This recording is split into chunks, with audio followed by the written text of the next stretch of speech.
How to repost on Instagram. So if you want to repost on Instagram, then first make sure that you have an internet connection. After that, you need to open up your Instagram. After opening your Instagram, now you need to go with a post that you would like to repost. So select a post, just scroll down and then select the post. And let me tell you one thing, that there's no way that you can repost like Twitter or TikTok like that. We don't have that repost option, but we'll have a share option. So select the video or the clip or the photo that you would like to repost, tap on share. Once you tap on share, now you can just scroll down and then it will have add to story or copy link or share, messenger, anything.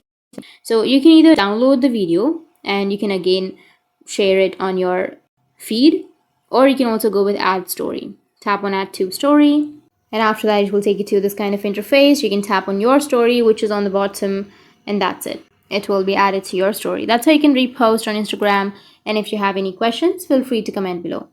Thanks for watching.